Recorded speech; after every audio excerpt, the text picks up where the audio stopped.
What do you think causes belly fat? Diet, lack of exercise, stress, hormones, genetics, medications, drinking too many Cokes, or too much beer? The top cause of belly fat isn't exactly what you think. Stay tuned to learn the unexpected truth. I'm Dr. Vicki Petz Casper. I practiced obstetrics and gynecology for 20 years until I landed on the other side of the sheets as a very sick patient. When my own body betrayed me, I took a handful of pills to manage my disease and another handful to counteract the side effects. My health was out of control. Through surgery, medications, and lots of prayers, I regained my strength only to face another diagnosis. My doctor challenged me to make radical changes through lifestyle medicine. Now I feel great and I want to help you make changes that make a difference.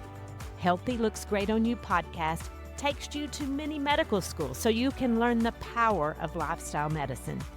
If you're ready to take control of your health, you're in the right place.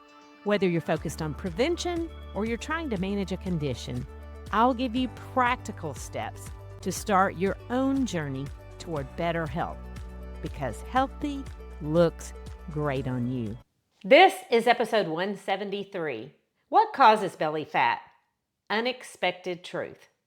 Recently, my husband and I decided that we needed to eat out less. Skip the 1,500 kilocalorie appetizer before the meal even arrives, laden with excess salt, fat, and who knows what to make it absolutely delicious with a portion size that could easily feed 2 to 4 people. But it's not the flavor that keeps us coming back, and it's definitely not the service.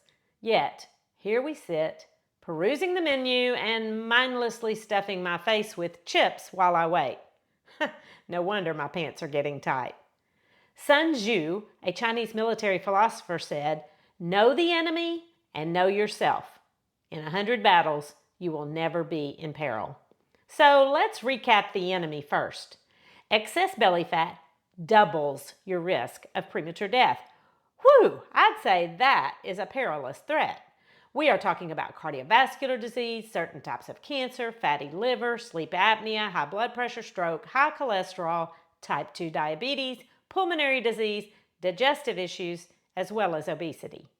A mortal bulge that causes a 2-fold increase needs to be taken very seriously. Now that you know the enemy, know thyself. And last week we looked at ourselves through the lens of lifestyle medicine's 6 pillars: stress, harmful substances, social connection, sleep, diet, and fitness.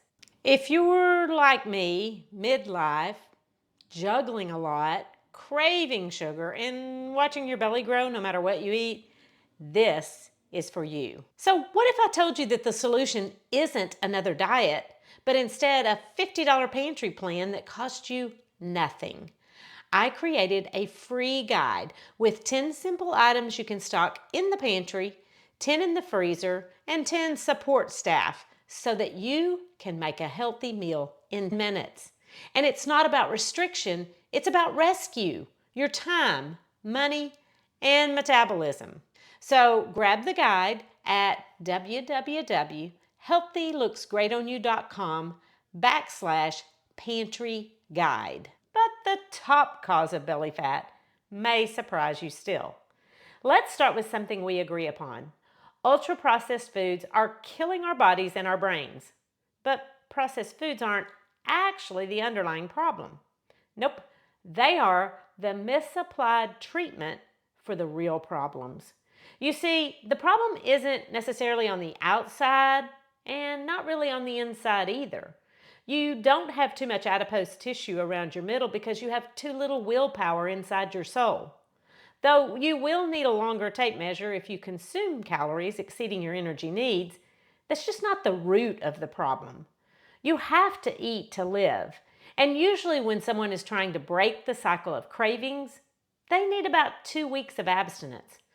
For example, when someone quits smoking, they rarely cut back successfully. Nope, they throw the things in the trash and stop buying more. They just quit completely. But if you quit eating completely, You will lose your belly fat along with the rest of the fat in your body, your muscles, and eventually you will starve to death. Because we can't abstain from the thing we crave, this is a hard one to treat. Now, the very day that we made that decision to cut back on dining out, we got home at 4 p.m. and we generally eat around 5 p.m. So that left 1 hour to plan, shop, prep, and cook a meal. Or we could just open the DoorDash app, push a few buttons, and voila, food lands on our doorstep in minutes with zero effort and excess everything, including dollars. So let's take another step back and explore the real issue at work. The drive to whip through the drive-thru or request a table for two every night of the week, or easy to order food in a bag that used to be called takeout and is now bring to, is fueled not by hunger or weakness or laziness or misinformation about which diet is best. What really keeps us from eating at home is a systems problem, the absence of a plan. Without a plan, we default to convenience. While convenience makes us consume excess calories and uses excess money from our budget, convenience also consumes us. But look, we can eat convenience at home too. Packaged food that comes in a bag or a box and has multiple ingredients is generally on the same level as the blue plate special at your favorite diner. Though processed food is not the top cause of belly fat, it is often the vehicle on which it rides in. Want to know why we want instant everything? Because we're busy, and busyness keeps us from planning. Convenience is driven by busyness, and busyness is driven by an insatiable appetite for more. And no, I'm not talking about food at all. But again, we have to eat. Processed foods make up about 60% of the standard American diet. It's not that we're lazy, it's that we're busy. If you're a sports mom, you probably get plenty of hot dogs. And no, jalapenos on your nachos do not count as a serving of vegetables. So what's a person to do when you want to cook, but you're out of time and you haven't been to the store or prepared anything? And we haven't even talked about decision fatigue, because not only are you out of fresh food, you're fresh out of ideas about what to prepare again. I have some great news for you. I created a pantry guide with staples to keep on hand so that you can eat at home without spending a lot of money, time, or gas to run to the store at the last minute. Now look, I'm a mediocre cook, but here's the deal. Elaborate chefs use elaborate ingredients, and the delectable end result comes from considerable time in the kitchen. Ain't nobody got time for that. But the alternative doesn't have to be an appetizer, an entree, and dessert, then walking back to the car regretting that we didn't wear stretchy pants. And it also doesn't always mean ordering a salad with the dressing on the side either. So here's what I did. I opened the freezer and went to the pantry because I keep some things stocked and I am a pro at whipping them up into a meal. It's an ongoing experiment. If it turns out good, my husband declares, that is a do-over. Problem is, I'm not always exactly sure what it is that I did. So I've tried to start writing it down. The other problem is that I rarely measure things, so there's always a little guesswork in do-overs. I'm trying to get better at that. Because what you need is a plan. Now look, you're not going to be interested in my plan if you cringe at the thought of not eating meat with every single solitary meal. I mean, what if you don't get enough protein? Come on, in every episode, we go to mini medical school to learn the current understanding of what the evidence is showing. Today, class is going to take about an hour and a half. I'm kidding. But seriously, you will have to stay tuned to get the whole picture about protein, plants, and the best diets for longevity, heart disease, high blood pressure, high cholesterol, type 2 diabetes, dementia, mental health, obesity, and belly fat. And that brings us back to the top cause of expanding waistlines. No plan for the sake of convenience. I'm not asking you to go vegan or even vegetarian.